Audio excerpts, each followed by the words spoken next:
Hallo und herzlich willkommen zu einem neuen Video hier auf meinem Kanal, hier bei ComMike.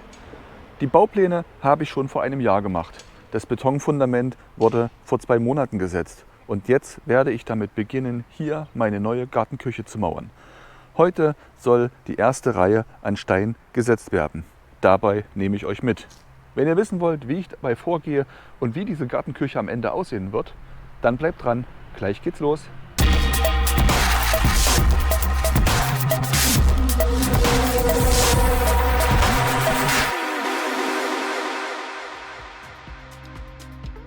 Meine neue Gartenküche wird die Form eines Us haben.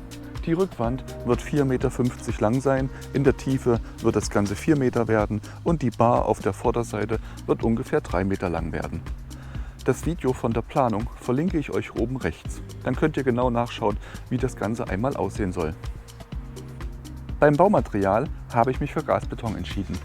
Dieses Material ist relativ robust, stabil und lässt sich unwahrscheinlich einfach verarbeiten. Gasbeton kann von Hand zersägt werden, aber auch mit einem elektrischen Fuchsschwanz ist hier einiges möglich. Als Unterlage für die Steine verwende ich eine Teerpappe, die ich auf den Boden lege, damit die Steine von unten keine Feuchtigkeit aufsaugen.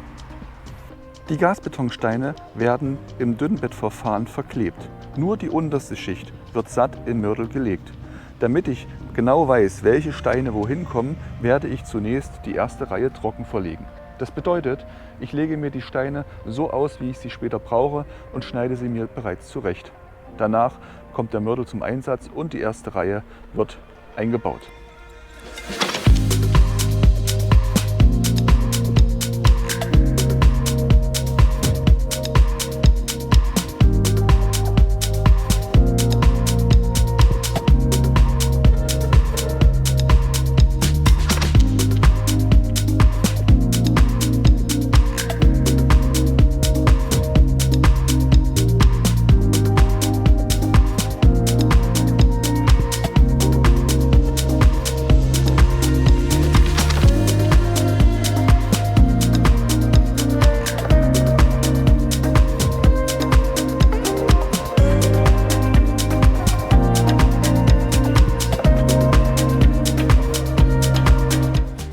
Die erste Steinreihe ist gesetzt.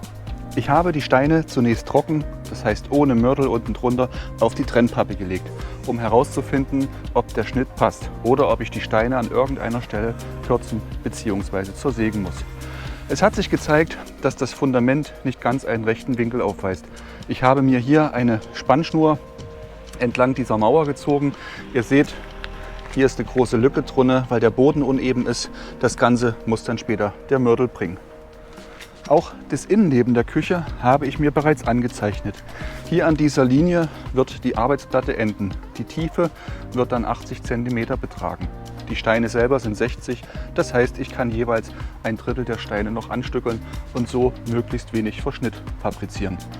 Den Grill habe ich ebenfalls bereits in die spätere Ecke eingebaut, beziehungsweise ich habe ihn mir so hingestellt, wie ich mir das Ganze später vorstelle. Die Sisselzone möchte ich gern ausbauen und separat direkt in die Küchenplatte einlassen und die rechte Seite werde ich komplett entfernen, da ich ja hier eine Arbeitsplatte habe und somit diese Ablage nicht mehr benötige. Das Waschbecken wird hier irgendwo in diesen Bereich kommen, beziehungsweise hier in die Ecke und hier wird wahrscheinlich der Kühlschrank und noch Lagerschränke eingebaut werden. Die Kanten selber möchte ich diagonal formen. Wie weit ich die tatsächlich raussetze, wird sich erst später zeigen, wenn ich die erste Steinreihe tatsächlich gemauert habe. Mein Ziel ist es hier, ebenfalls noch Schränke einzubauen, an die ich bequem herankomme. Ziehe ich die Steine gerade durch, habe ich hier hinten einen riesengroßen toten Winkel, an den ich nur sehr schlecht herankomme. Das wäre schade um den Platz. Nachdem ich diese erste Reihe mir zugeschnitten und ausgerichtet habe, kann ich sie in Mörtel setzen. Das heißt, der Mörtel wird unten drunter eingebracht in einer Höhe von 1 bis 3 cm und die Steine somit mit dem Untergrund eben und vage ausgerichtet. Idealerweise setzt man zunächst den Randstein auf der einen Seite und den Randstein auf der anderen Seite, zieht sich eine Richtschnur und kann das Ganze dann direkt miteinander verbinden, indem man sich einfach an der Schnur entlang hangelt und die Steine jeweils einzeln in der Waage ausrichtet. In meinem Fall wird das nicht ganz so einfach sein, da das Fundament unten drunter nicht absolut eben ist. Ich werde mir also zunächst mit der Wasserwaage den höchsten Punkt dieser ganzen Steine aussuchen und von diesem Punkt aus werde ich dann beginnen, die Steine in alle Richtungen zu setzen. Unter die Pappe werde ich keinen zusätzlichen Mörtel bringen. Ich weiß, einige tun das, andere sagen, das ist nicht mehr nötig. Der Hersteller Ytong bzw. Sella hat in seinen Werbevideos beide Vorgehensweisen gezeigt. Ich gehe davon aus, dass für diese Küche kein Mörtel unter diese Trennpappe runterkommen muss.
Einen guten Tag hat es gedauert, die erste Steinreihe zu setzen.